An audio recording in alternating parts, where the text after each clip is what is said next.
Business at this point, Mr. Speaker, I would like for us to resume the debate on the sectoral debates and to ask you to invite the Minister of Transport, Telecommunications, and etc., etc. because he's so wide and big, Mr. Speaker, when he speaks, the world recognizes that action is immediately going to follow. And perhaps I should dub him the Minister of Action. I ask you to invite the member from Portland Western and Minister to make his presentation.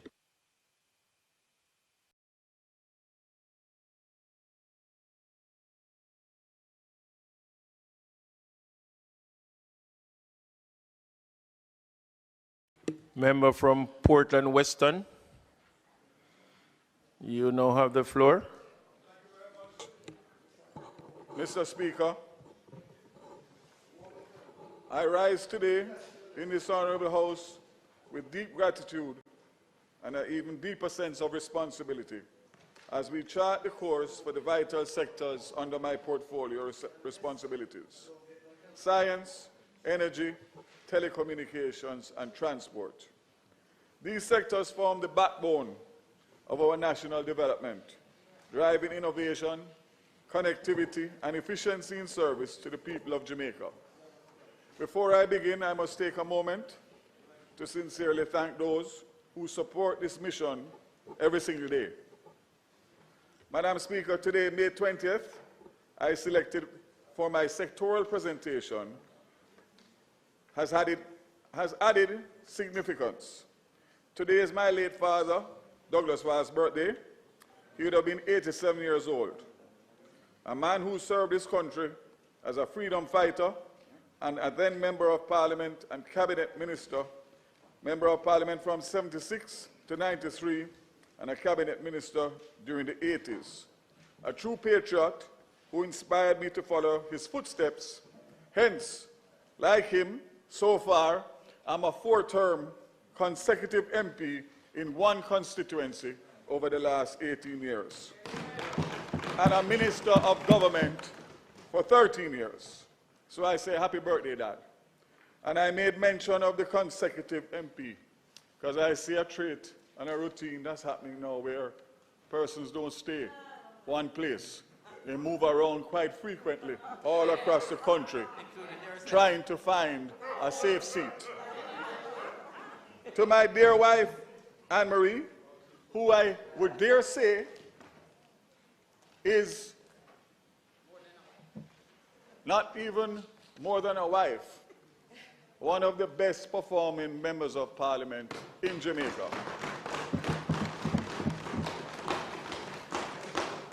What she has done in 6 years in Eastern Portland is unprecedented, and shortly we will see and reap the rewards of our hard work. My children who are here, my grandchildren, 4 of them so far, my family and my friends, your unwavering love and support fuel my commitment to public service. Thank you for your patience, your sacrifices, and constant encouragement. I extend my heartfelt appreciation to our Prime Minister, Dr. the Most Honorable Andrew Holness, for entrusting me with the responsibility of leading this super ministry.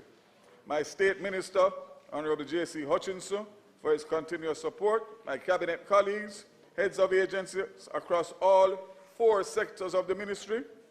Your leadership, collaboration, and shared commitment have helped us better serve the people of Jamaica and deliver tangible results.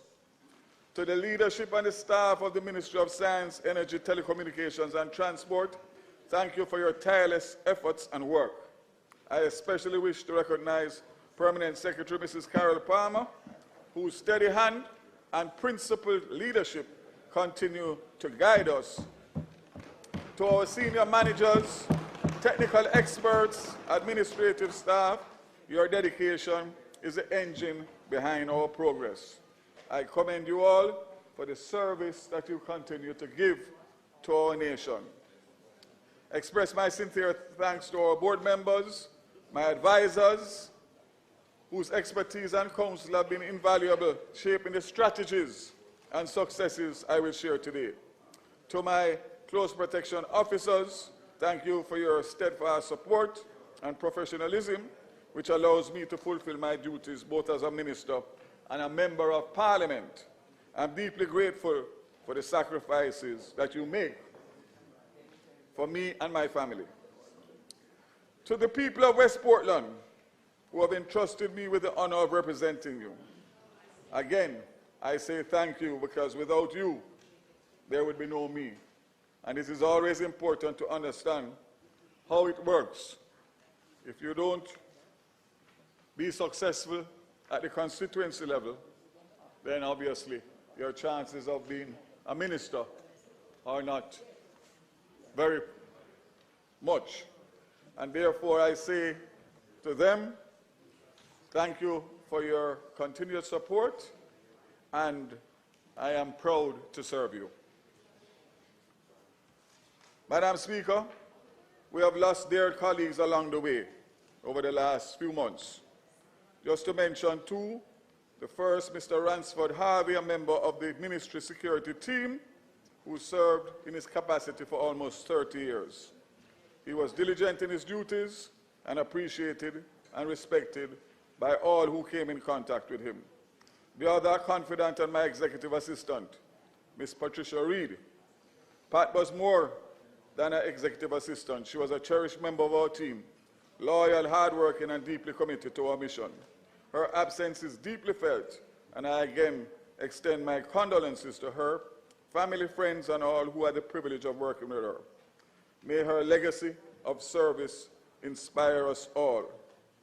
And today, you will see how well-groomed I am, Mr. Speaker.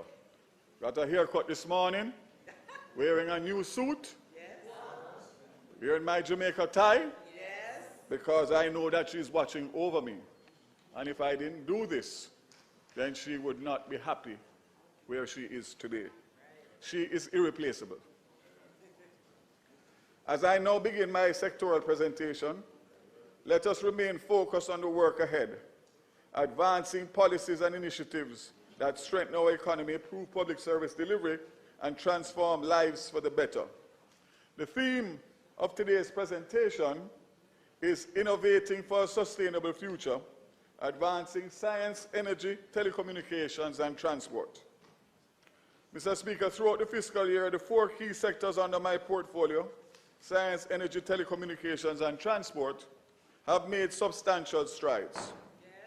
Madam Speaker, in a bold move to modernize governance, the ministry, through e-learning, Jamaica, will today hand over 63 tablets, one for each member of Parliament and constituency. This is a strategic leap towards digital leadership, putting real-time information and powerful tools directly in the hands of our lawmakers. This is the important part, Madam Speaker, because I'm sure that everybody has their own tablet and laptop. And I recall in recent years, since becoming minister, I did hand out laptops already. Each device is preloaded with the access to all government ministries, departments.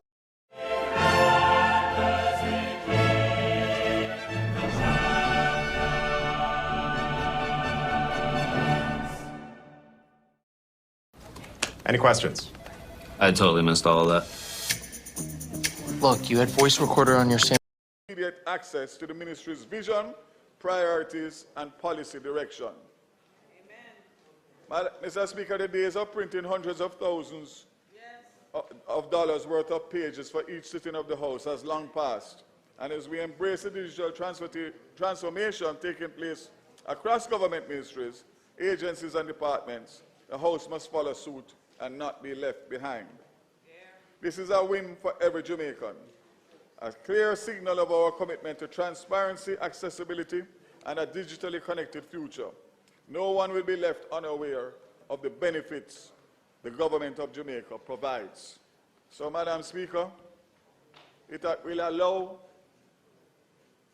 MPs' constituencies to be able, at the tap of a button, to be able to access all government information and agencies as well, ministries and agencies, which will assist them in helping their constituents to answer questions and also provide possible jobs, etc.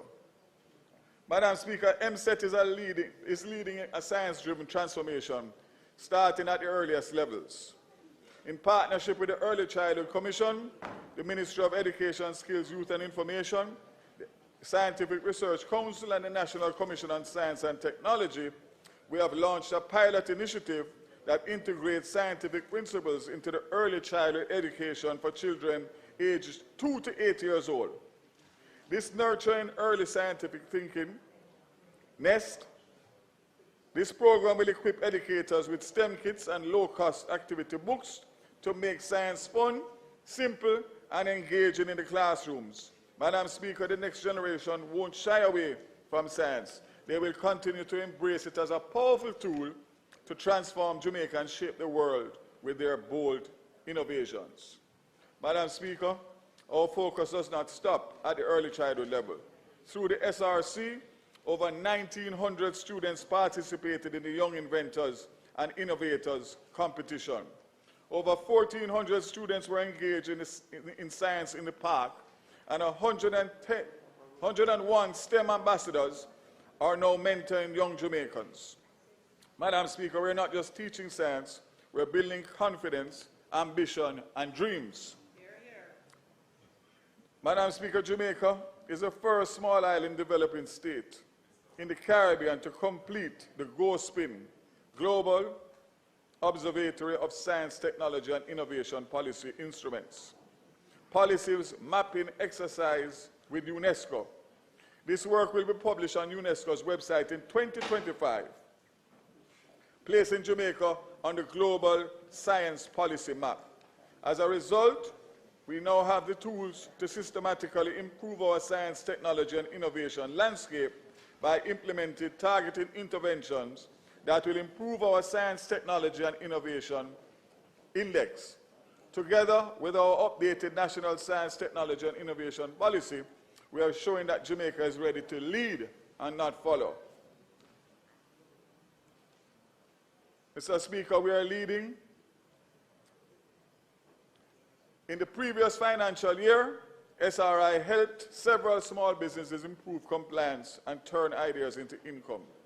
Over 15,950 analytical tests were conducted, which supported food and water safety for 160 MSMEs, ensuring compliance with national and international regulations. 43 new commercially viable food products were developed for local entrepreneurs, enabling them to expand their market both locally and internationally. Over 250 nutrition labels were created to ensure safe and accurate consumer information. 150 people were trained in personal care product development, and with a new personal care manufacturing facility now operational, more cost-effective manufacturing solutions will be enabled. Science is not abstract, it is real practical support for MSMEs. Last, Mr. Speaker, science is for everyone, and we're proving just that, with workshops in soap jam making, hosted in collaboration with the Lister Mayor Gilby High School for the Deaf, providing expanded opportunities for hearing impaired students, and tissue culture pineapple farming workshops for the St. Catherine Bee Farm Association to promote economic and self-sufficiency. Excellent. Madam Speaker, Mr. Speaker, there's many more, but I will move on to the NCST. As we continue our push to facilitate innovation, the National Commission on Science and Technology is advancing nutraceutical regulation for health and industry growth through the Ministry of Health and Wellness, while continuing to host STEM mentorship programs connecting students with global experts. This financial year, we will continue to deepen our impact by upgrading laboratory facilities, expanding research and development with new studies in biotechnology, renewable energy, and sustainable agriculture, which will support national priorities. Scaling STEM education and outreach. We're also building a future-ready nation equipped to compete, innovate, and thrive on the world stage. Madam Speaker, I will now move to the energy portfolio. On the matter of Jamaica's renewable energy development ranking, Jamaica rose 8 places on the Climate Scope Index by Bloomberg NEF in 2024, moving from 47th to 39th among 105 countries. According to the report, Mr. Speaker, with a power score of 2.04, the power score of Jamaica is better than the regional average of 1.93 in Latin America. Climate Scope is a global ranking of emerging markets based on their attractiveness for clean energy investment, and our advancement reflects Jamaica's strong legislative framework, robust regulations, and well-defined targets and incentives.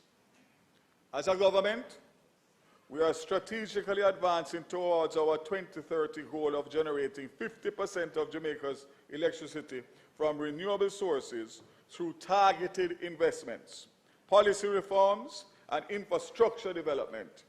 As of May 2025, we have achieved 12.5%, with an additional 100 megawatts set to come on stream in 25-26, representing 4.5%, therefore bringing the total to 17%.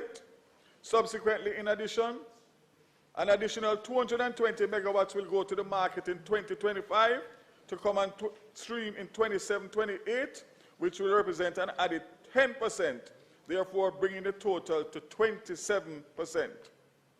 Madam Speaker, the JPS is expected to add 130 megawatts in 27-28 financial year, and this 6% will bring the total to 33% by 2028. Finally, the generation procurement entity will go back to the market for 300 megawatts, and that will take on stream the additional 23% to round off to 50%. We are on track, Madam Speaker, Mr. Speaker, and colleagues. Mr. Speaker, we have also pursued policy measures to improve energy storage capacity. CARICOM's Council for the Trade and Economic Development, COTED, approved Jamaica's request to suspend the common external tax on 91,600 lithium-ion batteries, valued at 1.5 billion Jamaican dollars, or $9.7 million for 2 years, starting February 2025. This 20% duty exemption followed extensive stakeholder consultations with the government of Barbados and a verification site visit to the Barbadian company that currently produces lithium-ion batteries. Madam Speaker, as of January 1st, 2014, importers began benefiting from duty-free access to select renewable energy and energy-efficient technologies, including compact fluorescent lamps, advanced air-conditioned cooling systems, solar mounting accessories, and rechargeable batteries.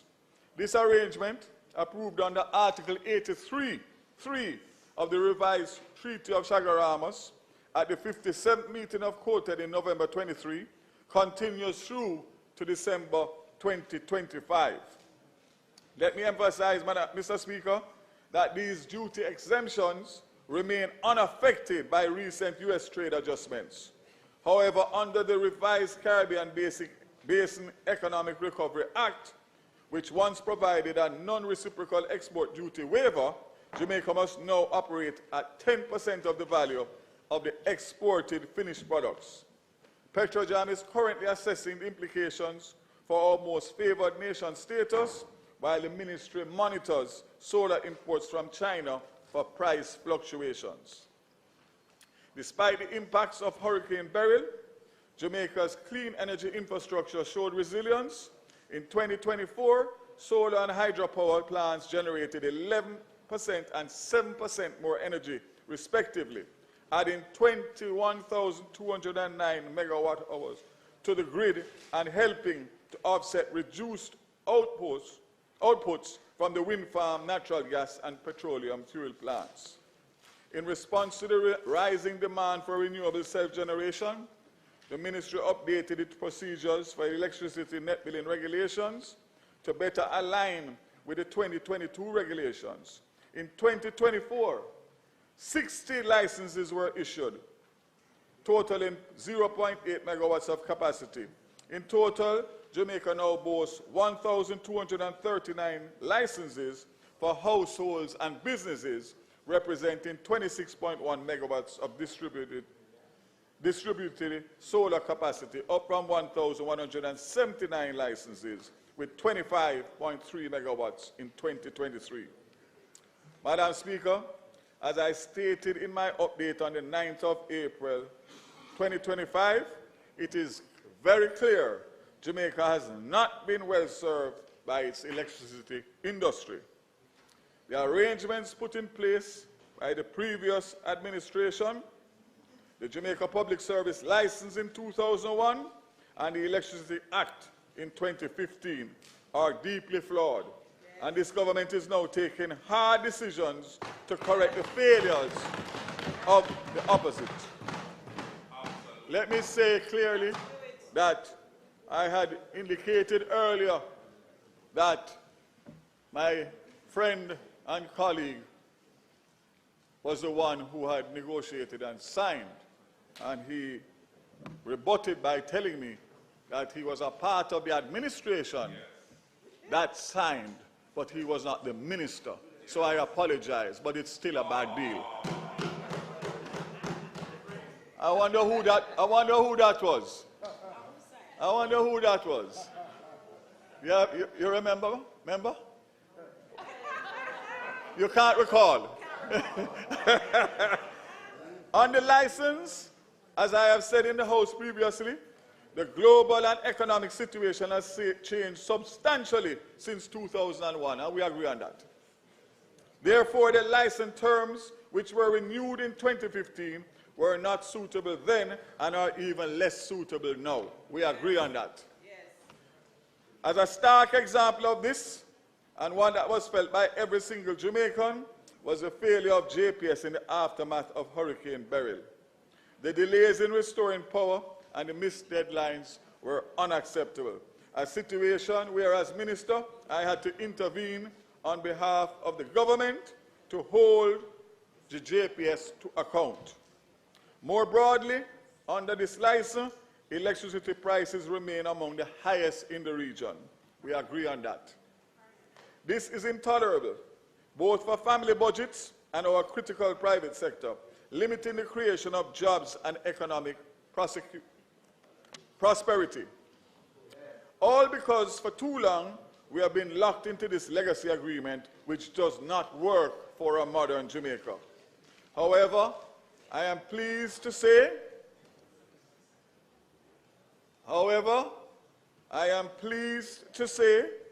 for the first time since 2015, this minister and this government has the opportunity to deliver real change.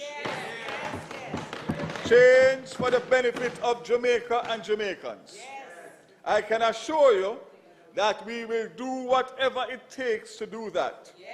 Whether it be through a newly negotiated license with the JPS or entirely new arrangements, we will not rest until we have an electricity sector our population and country deserves. So, I won't say any more on that at this time, but to indicate that all options are on the table.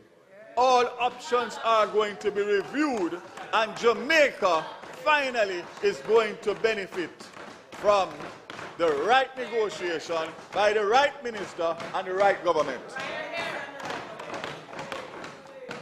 The changes we make to the license arrangements cannot be considered in isolation.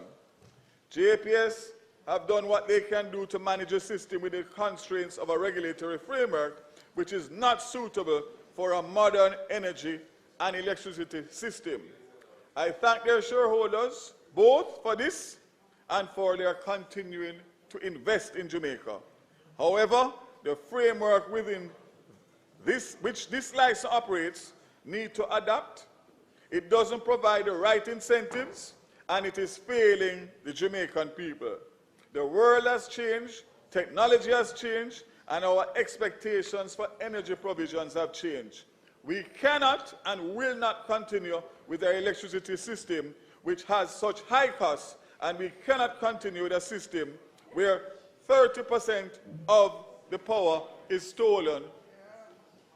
That is unacceptable. This is why the work of the Joint Select Committee, which I chair, and who are tasked with reviewing the Act, is so critical.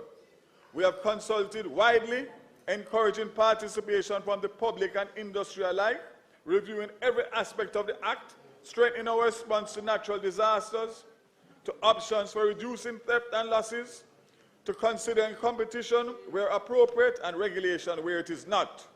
Implementation of changes to the Act will be carried out in conjunction with changes to the license regime to ensure a holistic view is taken across the sector. Mr. Speaker, colleagues, it will not be easy, and the benefits will not come immediately. It will take time. Everybody must do their bit. We will shortly come forward with our plans, specifically in relation to the license.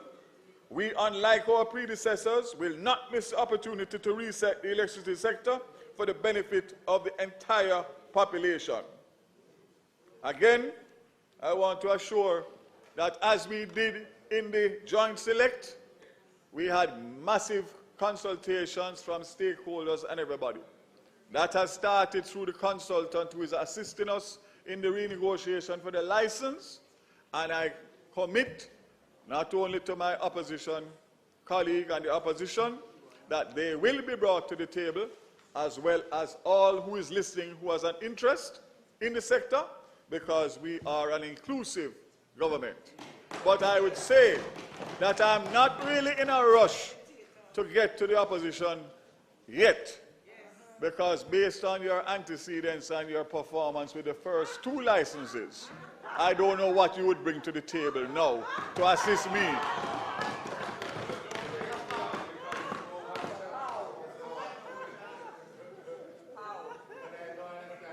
I am sure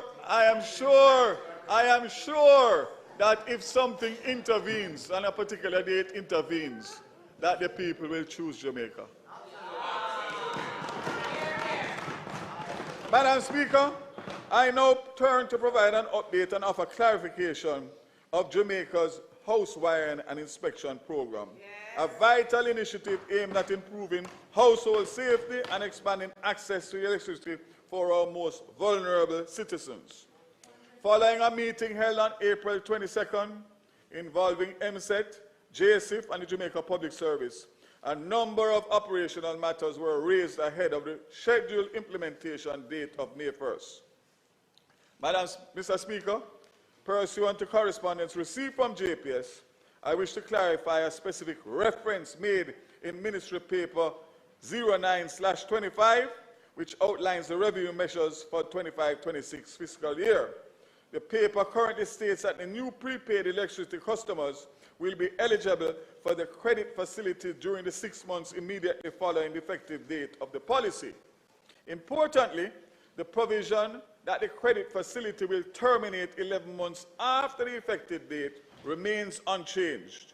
This means that a customer who becomes eligible in September 25, the final month of the 5th month window, will still receive the full 6-month credit benefit extended through to April 2026.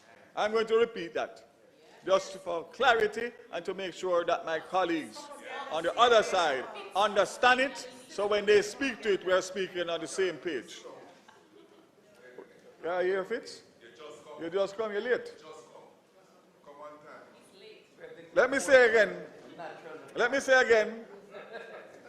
again, the paper currently states that the new prepaid electricity customers will be eligible for the credit facility during the 6 months immediately following the effective date of the policy.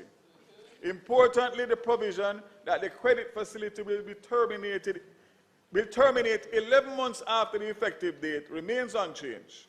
This means that a customer who becomes eligible in September 25, the final month of the 5-month window, will receive the full 6-month credit benefit extending through to April 2026.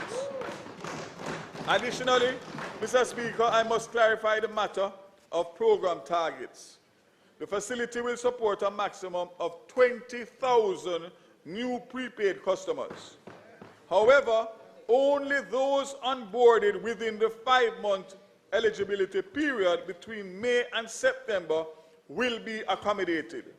This approach ensures that the integrity of the program is maintained and aligned with the fiscal constraints. It is also important to note that the budget allocated for this initiative pertains specifically to 25-26 fiscal year. Mr. Speaker, JPS has also taken the position that the prepaid credit is non-transferable. The credit will be assigned specifically to both the approved customer and the wired and certified premises. Should a customer relocate during the 6-month credit period, the remaining credit will be forfeited.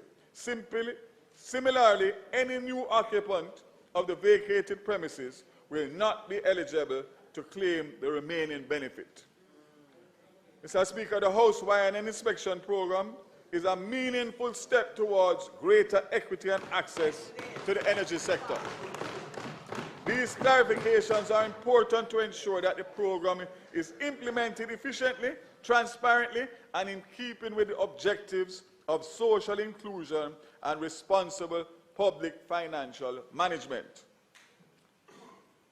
Mr. Speaker, in 2024, Cabinet approved the National Electricity Loss Reduction Plan 24 to 34. Over the past 20 years, persistent losses have threatened grid stability and economic competitiveness.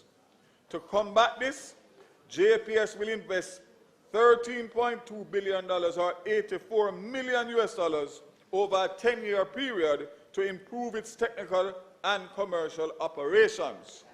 Government oversight will include stricter regulations, penalties, public outreach, and training, with the goal of reducing losses and renewing the system. The ministry remains on course and committed to advancing a modern, secure, and sustainable.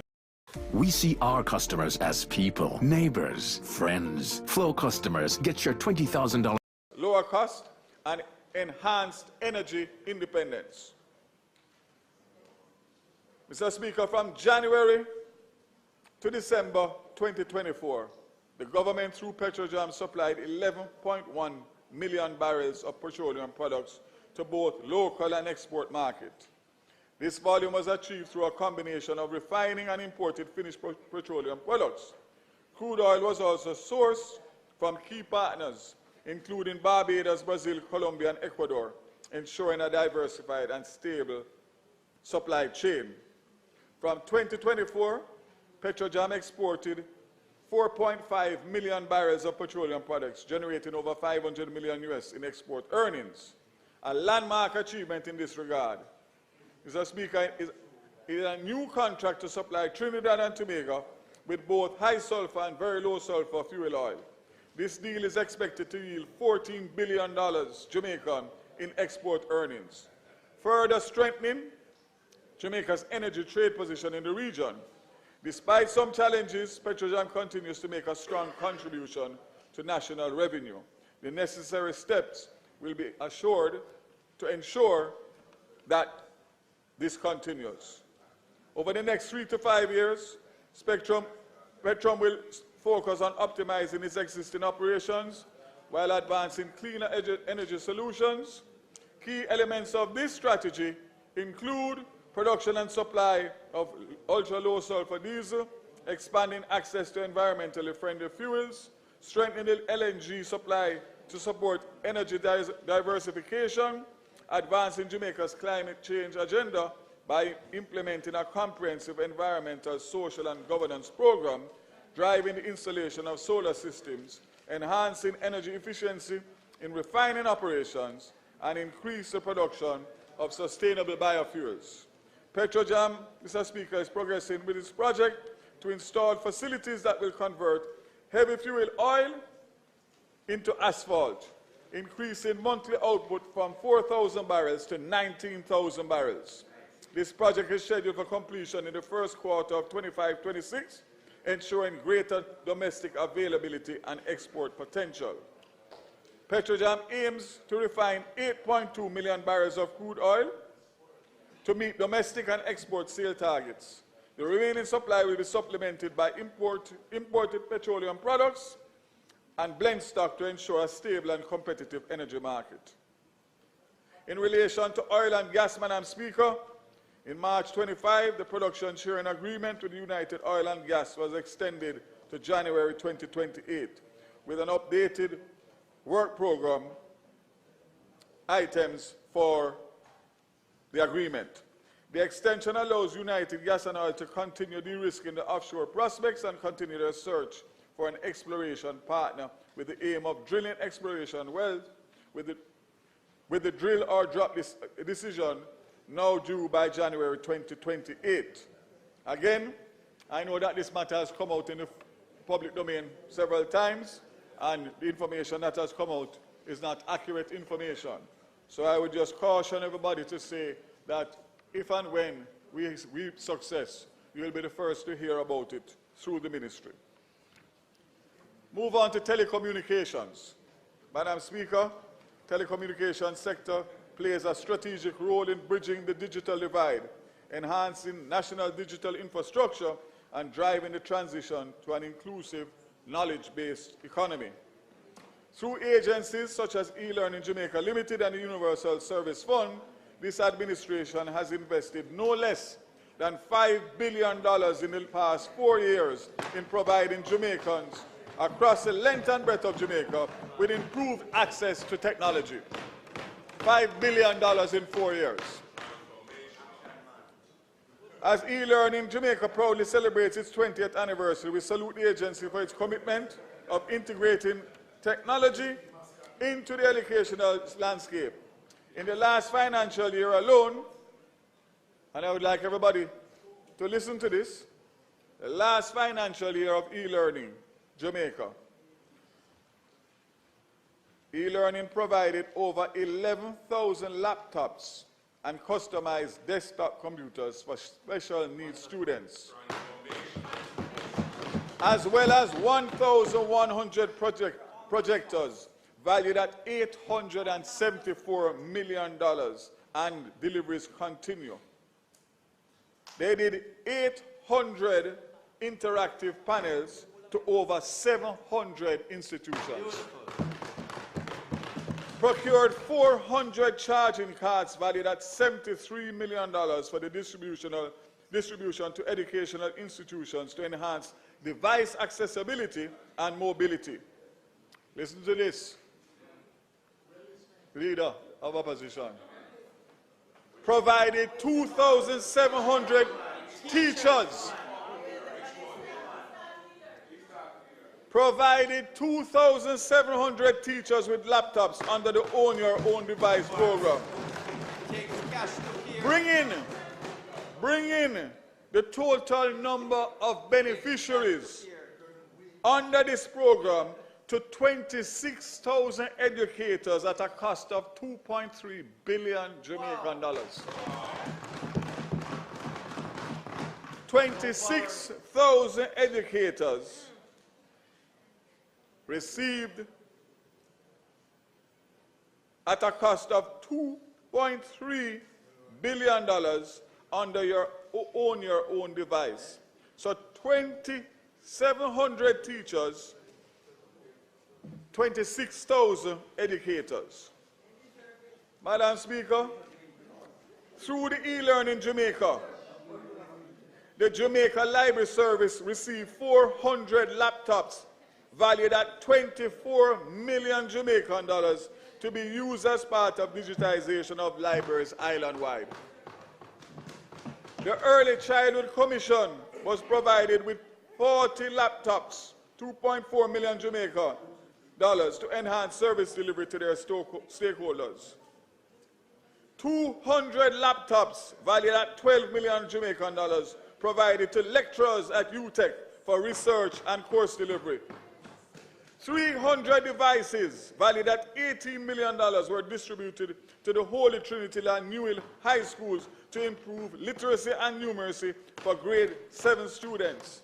And 50 devices valued at $2 million were donated to the Women's Crisis Center to support teen mothers to continue their education. The Universal Service Fund, through its Connect a Child and ICT device for individuals and organizations in need programs, supported e-learning Jamaica's activities by distributing 630 tablets valued at $20.8 million to students from low-income families to support their equal access to educational opportunities. 58. If you came to Parliament, more of you would know. If you came to Parliament, more of you would know. And if they listen more in Parliament, they could tell you. That's why I get, you know something, on a serious note.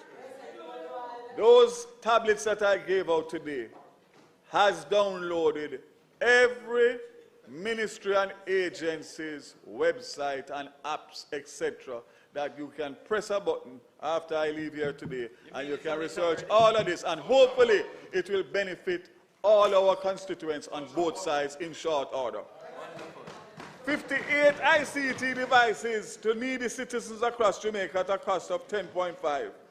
ICT devices, 58 of them valued at $7 million to organizations to enhance their technological capabilities. In addition, Mr. Speaker, 10 schools received coding and robotic kits to support STEM development activities, as well as training in artificial intelligence to enhance technological capabilities within educational institutions. Excellent. And the University of West Indies received a state-of-the-art training facility to equip educators being trained via a school of education with the knowledge, skills, and tools needed to integrate new emerging technologies effectively in classroom instruction. Dubbed the Ignite Hub, that is innovate growth in the next generation instruction and technology education. The facility boasts advanced technology, virtual reality headsets to allow teachers to simulate real-life classroom scenarios, enhancing interactive learning strategies, motion tracking cameras to enable seamless hybrid learning, allowing lecturers to move freely while being tracked, interactive panels, AI-powered teaching assistants, adaptive learning platforms, and multimedia content creation software to support hands-on training. That is what happened before. For the upcoming financial year, e-learning will continue its work. Distribution of over 4,000 additional technological devices across all levels of public education sector, including special needs schools. Expansion of STEAM capacity building programs, including robotics, artificial intelligence, data protection, and coding workshops. Through the Universal Service Fund, 100% of the major townships across Jamaica have been outfitted with public Wi-Fi through the Connect Jamaica public Wi-Fi program, with 5 new public Wi-Fi hotspots being deployed.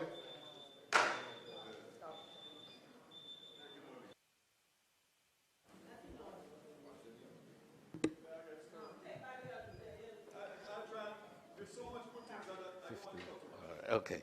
Mr. Speaker, the members' time for speaking having expired, and in tradition as to how we offer additional speaking time, I beg to move that his time be increased by 15 minutes to allow him to conclude his presentation. May it please you, Mr. Speaker. The desired request for the extension of time for the member presenting. Those in favor? Those against, the ayes have it. Minister, before you start, you have requested 15 minutes. We urge that you use 15 minutes. Thank you. So, Mr. Speaker, I don't want to take up too much time, but when you look at the size of my portfolio and the good things that are happening, it would be a travesty to cut out this and not let the Jamaican people know what is happening. I ask you to use your conscience, sir, if you have one. Thank you very much, colleagues, for that. So, Madam Speaker, through Universal Service Fund, as I said, 100% of major townships have been connected to the public Wi-Fi. For 25 new public Wi-Fi hotspots, Halfway Tree, Papine, Mandeville, Waterfront in Kingston, and Crossroads, those are on track and were completed in 2024-25 financial year. These activities are complemented by the Community Wi-Fi program, which was launched in 2020, whereby 315 community Wi-Fi hotspots valued at $1.2 billion have been successfully installed across all 63 constituencies, serving 235,000 active users across the island, and the numbers continue to grow. The 5th community Wi-Fi hotspot was installed in each of the 63 constituencies at the end of the 24-25. This means, Madam Speaker, that citizens across the length and breadth of Jamaica are not too far away from publicly provided Wi-Fi. This means that the digital divide is closing slowly but surely. We are not stopping there as we continue to allocate $1 billion each year to invest in the government's national broadband infrastructure. The government is delivering on its promise of a better Jamaica, commitment made, commitment fulfilled. However, it is not just about investing in technology. The people of Jamaica, and particularly the youth, are at the heart of what we do. For this reason, the Universal Service Fund continued its investment in Technology Advancement Program, the TAP program. The investment worth $210 million Jamaican dollars was executed in collaboration with the Amber Group and the Heart NSTA Trust, and saw a cohort 23-24 of the program graduating 236 unattached youth between the ages of 18 and 35 with ICT skills. They worked with the educational institutions to establish 30 ICT clubs in schools and host the second ICT Club Conference. Hosted a 4-week Crack the Code coding competition during the Youth and Technology Month for kids aged 12 to 21 to encourage digital skill development, and awarded 12 full scholarships valued at $13 million to support high-achieving students pursuing ICT undergraduate degrees at UE, UTech, and UCC for the 24-25 academic year. Through these strategic initiatives, the government, through the Universal Service Fund, continues to drive digital inclusion, ensuring accessible, sustainable, and transformative ICT solutions for all Jamaicans as we strive to be a better Jamaica. Again, commitment made, commitment fulfilled. The Spectrum Management Authority responded to Jamaica's growing communications, fulfilling its mandate by issuing 212 new spectrum licenses, surpassing the KPI of 184.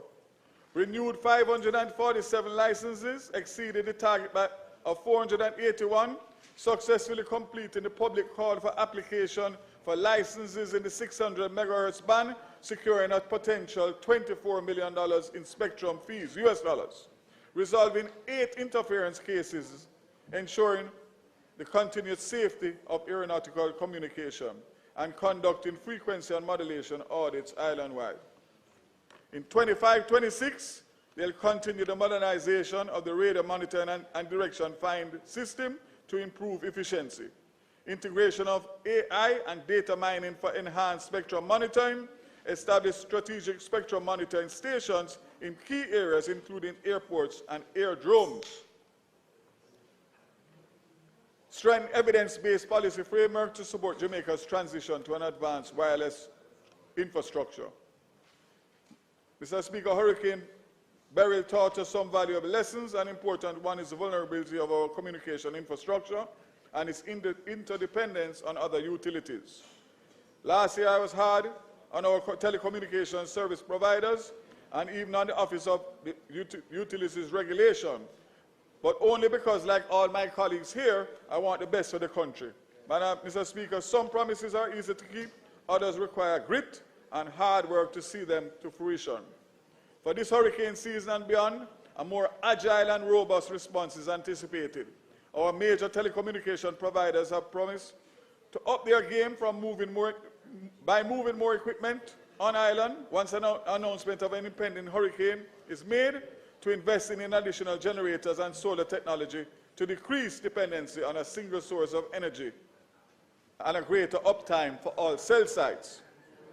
Telecommunication providers and JPS have indicated that there will be even greater collaboration and coordination going forward in preparing and responding to ensuring swift recovery after natural disasters. I was advised that as of the 31st of March, an inter-utility hurricane simulation exercise was organized by the JPS with key stakeholders in the telecommunication industry and stakeholders involved with disaster preparedness and emergency management. Mr. Speaker, I think we will definitely see much improvement. We are hoping and praying that we don't have a weather event, but we will, because I'm sure that they don't want to face me for a second year, because this time I'll be coming bigger, badder, and harder.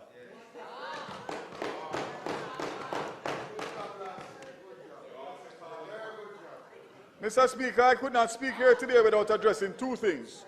First is theft and vandalism for our telecommunications service providers, which they complain about the additional costs imposed on their businesses because of theft and vandalism of telecommunication infrastructure. Earlier this year, operators were faced with a bill of more than $200,000 through one act of vandalism, while the current penalties in law for these nefarious actions are a mere fraction of the cost. But today, Madam Speaker, laid on the table of the House is another commitment fulfilled, as the Law Reform Amendment of Penalties Act, which was tabled today in the House, promises a significant increase in the penalties under the Telecommunications Act for trespassing, meddling, interfering, or tampering with any telecommunications facility. We are waging the war on serious crimes and wanton criminality, and we are winning. And we intend to do the same here with theft and vandalism of equipment. The government promised a better Jamaica. Again, commitment made, commitment fulfilled.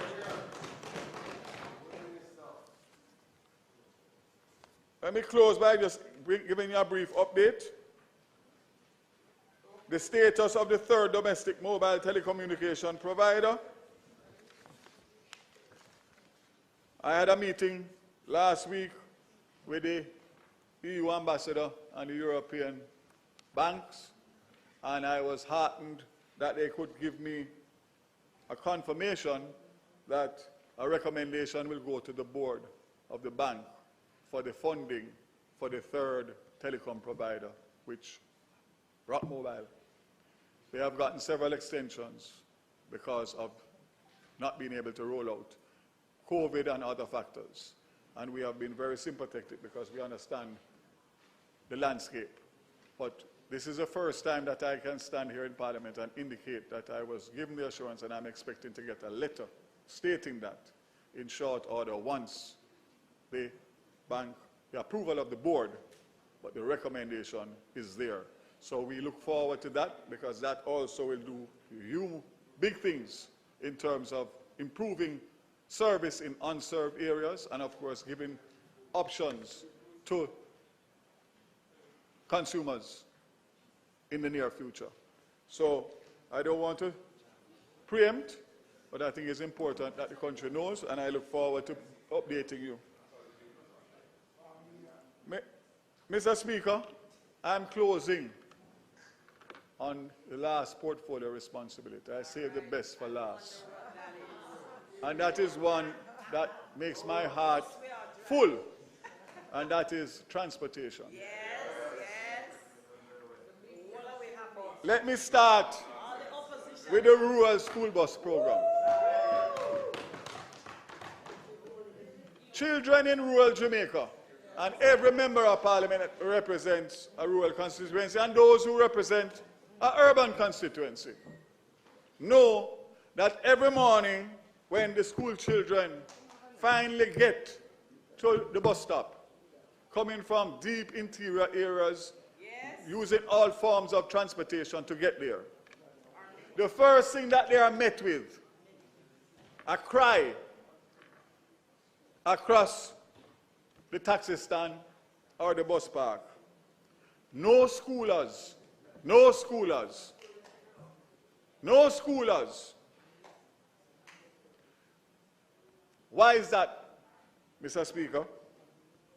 Because the transport operators want to make maximum, and therefore they want to take the adults that pay the higher fare. This is something that has plagued Jamaica forever. These are harsh words that greet all the children across Jamaica every morning and every afternoon. This back to school September morning, I am going to ensure that the shout that is going to greet them at the taxi stand and the bus stand, schoolers only. Schoolers only. A dedicated rural transportation system that speaks to the safe, economic, juicy flavors with one less choice to make. Pizza Hut. Now that's delivery. What a day that this will be. What a day for all of us. Because, let me make it clear, when the school bus pull up, nobody not asking what them support, what party them parents support, because them can't vote. It is going to be non-partisan. It is going to be operated and driven by data from the Ministry of Education, and the JUTC does the operational side of it. But I will get to that. It's not about only a dedicated school bus. What comes with the school bus? An automated fare collection system that will provide safe, efficient, convenient, and hassle-free payment for students. No cash. You swipe a card just like when you tap a phone card, whatever. A driver monitoring system that allows for driver monitoring via infrared, because we have to make sure that the children are being driven by a competent, safe driver. That driver will be trained by the JUTC and the Hard Trust NSA, and will have to undergo a police clearance to make sure that they have no history or record. A geofencing of the routes. An established system will provide an alert if there is any deviation of the bus from the assigned route. Speed control. The system will be able to monitor the speed and alert the ministry and JUTC if it crosses the threshold.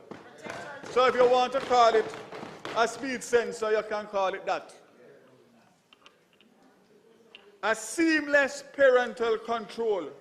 Parents and the schools will get access to a user-friendly parental portal via an app that provides bus schedules, routes, and real-time tracking information, allowing parents to plan and monitor their child's transportation to and from school. More importantly,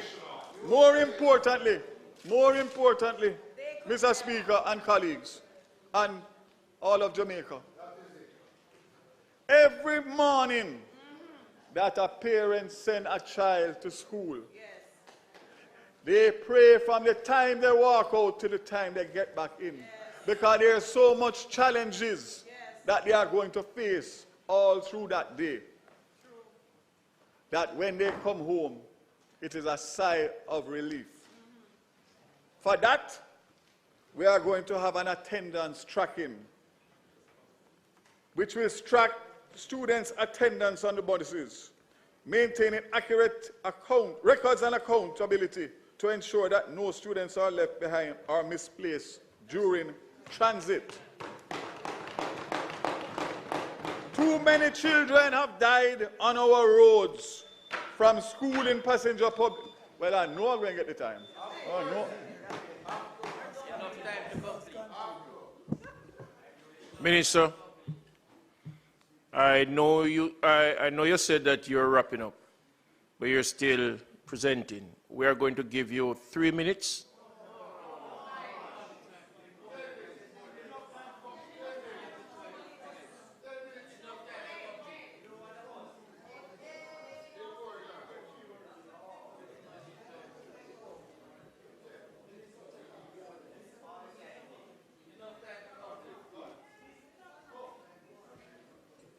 Thank you, Mr. Speaker. What I will do, based on my experience today, is next year, when I'm back here, I'm going to start with transport. I'll leave the rest. Madam Speaker, too many children have died on their way to school and from school in public passenger vehicles. Additionally, they are harassed, preyed on, endangered, and many have been subjected to lap up in buses or be left on the road while seeking transportation to and from schools.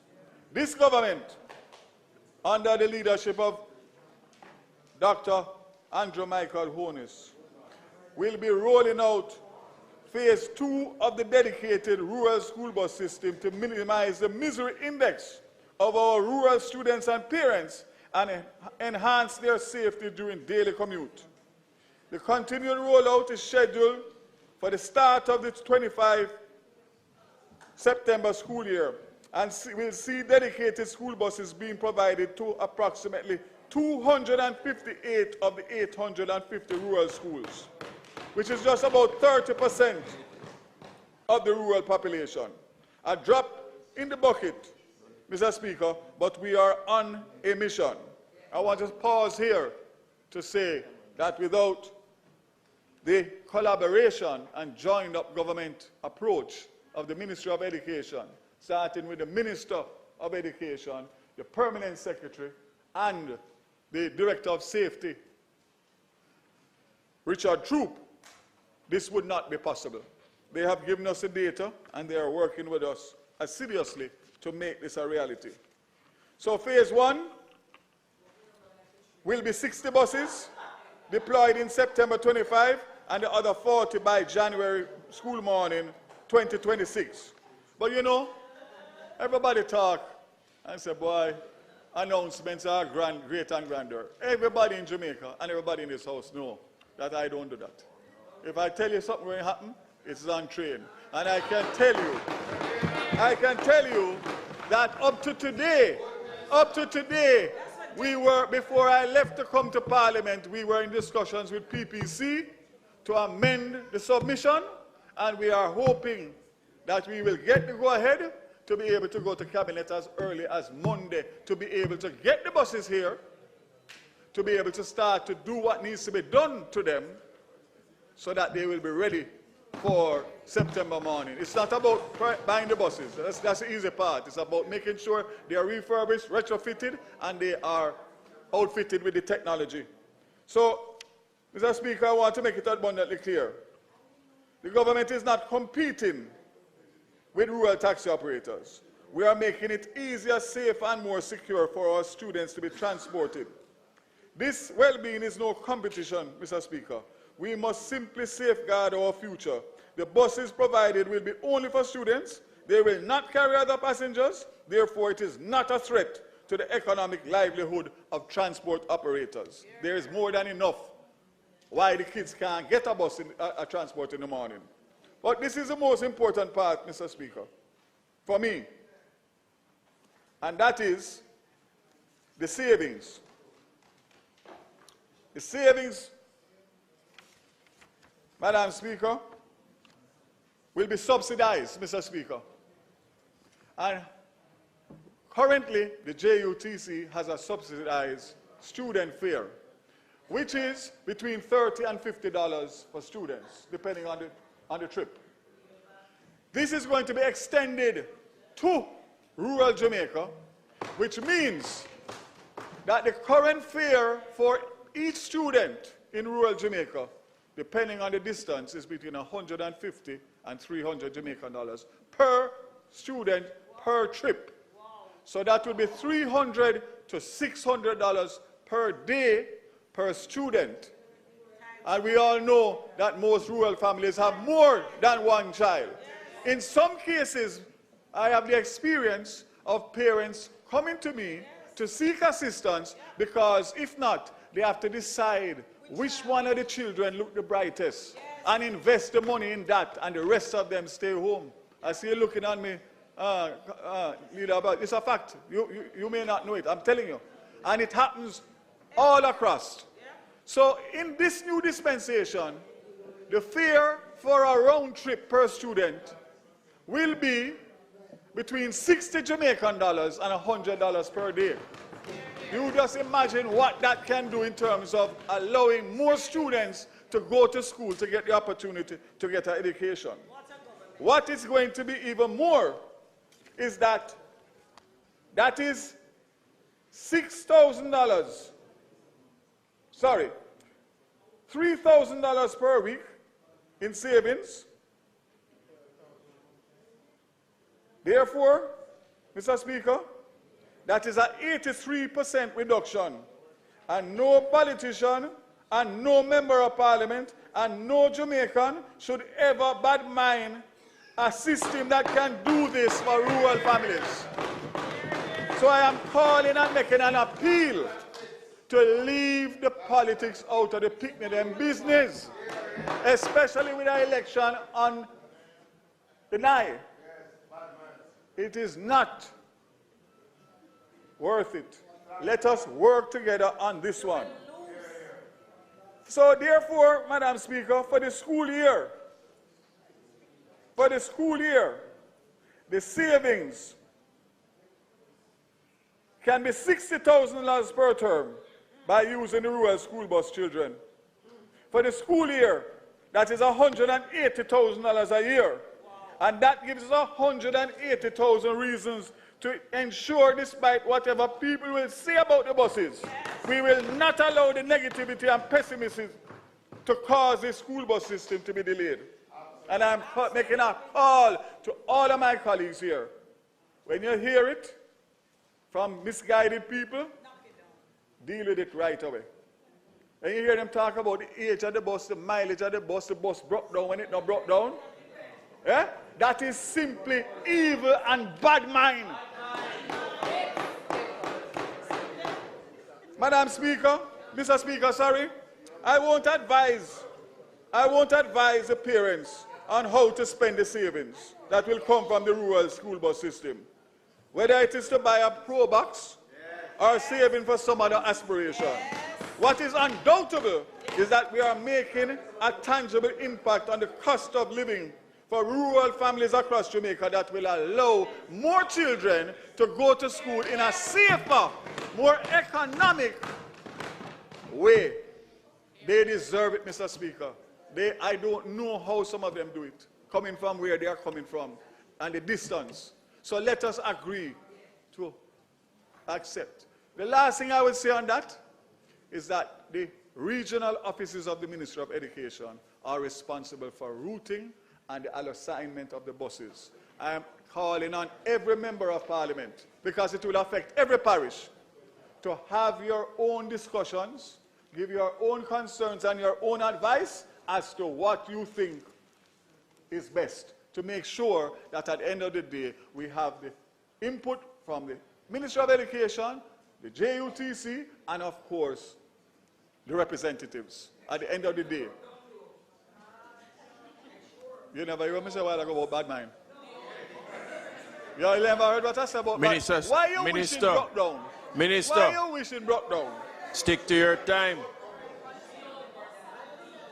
All right, Madam Speaker, Mr. Speaker, I'm going to close on the JUTC because I could stay here. What time is it now? I could give you another hour. Please don't take another hour. All right, I'm going to give you. I'm going to give you. All right, so, Madam, Mr. Speaker, JUTC has taken decisive steps to improve efficiency, ease commuter experience, accessibility, and affordability. All the buses are already on the ship. That means June 25 next month, 100 new buses will arrive and be delivered in Jamaica. It is important to know that 10% of these buses will be specifically made for the disabled community. Yes. Additionally, we have 46 midlife buses, 16 Golden Dragon, 9 meter, what we call hill route, and 30 Volvo articulated buses are being refurbished at a cost of 10 million US dollars respectively. I want to thank Minister Favour Williams and former Minister Clark for these buses. The first 100, Minister Clark, and the second 100, Minister Williams and Minister Clark. We will be in a position to improve the hill routes, which is East Rural St. Andrew, West Rural St. Andrew. Yes. We will be in a position to expand more routes in the JUTC, which we have already done, Morant Bay, Yallas, Maypen, and Old Harbour. Premium peak hour routes have also been added to support workers, students, and general traveling public, not to mention that it will serve the new Morant Bay Urban Centre. The ministry will be adding to this development. 10 schools within the parish of St. Thomas are set to benefit from rural school bus system with an allocation 10 schools with 7 buses. We are going as soon as we This.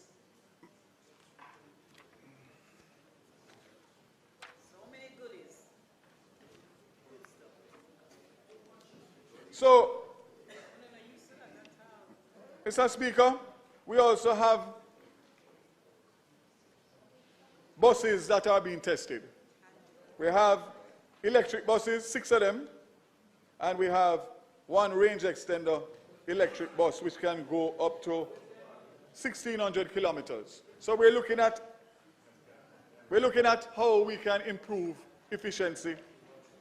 I could not come down on JUTC, Mr. Speaker, without speaking about the savings on fuel at JUTC. Yes. We know, Mr. Speaker, the total savings over the 7-month period is over $485 million, which was spent on diesel versus 301 million. So CNN clearly demonstrates a cost advantage of clean fuel technologies. What is more important, we're not only taking steps to reduce operational costs, but in a bid to protect company assets, a joint operation between the JUTC and the JCF have led to multiple arrests and seizures which have resulted in tangible outcomes, such as a significant reduction in fuel deliveries to Spanish Town Depot following the January crackdown. Fuel loads fell from 8 loads, 254,000 litres in December, and 7 loads, 222,000 litres in January, to just 1 load, 31,000 litres in February 25. So imagine, Mr. Speaker, since then, deliveries have stabilized at 4 loads, 127,000 per month in March and April. This is attributed to the disruption of theft operations. So you're talking about hundreds of millions of dollars that are being saved, Mr. Speaker. I wrap up now by just indicating aviation, and I'll speak on that and close. Our airports are critical drivers of Jamaica economic growth. Between 25 and 29, 372 million US is earmarked for capital investment, with AAJ's direct investment in 25-26 accounting for $53 million. Additionally, AAJ is investing in critical shoreline protection for Norman Manley with $658 million seawall. The AAJ is actively pursuing several strategic airport projects. Lionel Dencham Airdrome at a cost of $2.9 million US, which is at PIAB. Prime Minister, you asked me about it recently. Holland Bamboo Airstrip, reactivation for tourism and regional connectivity. Ken Jones Airdrome assessing expansion potential. And within alignment with the Prime Minister's 23 budget announcement, Tinsupen relocation and the Negril Airport development. $39 million US initial investment, a $460 million investment. A public-private partnership model is being explored to establish an international airport at Little London, Westmoreland. Mr. Speaker, I have more to say, but I will say it in another forum, possibly a press conference, because I am not going to over a statement by ministers. Mr. Speaker, in closing, I had no doubt that I was going to run out of time, but I promised those portfolio areas that have not been addressed that I will do a statement by ministers. So, Madam Speaker, as I close, let it be known that the Ministry and Government is not merely charting a course. We are blazing a trail. We are laying the foundation for a future where every Jamaican has access to power and technology, the security of sustainable energy and science, the promise of seamless connectivity, and the freedom of reliable modern transport. This is not just about infrastructure, it's about impact. It's not just about innovation, it's about inclusion, and it's not just about development. It's about delivering transformation that touches every corner of this country and every life within it. So to the people of Jamaica, I say this government is not waiting for the future to happen. We are building it boldly, deliberately, and together. Madam Speaker, the work continues. The mission is clear: innovating for a sustainable future, advancing science, energy, telecommunications, and transport. I thank you very much for your time, and I look forward to continuing to work for the transformation of this country under the leadership of the Andrew Michael Holness administration.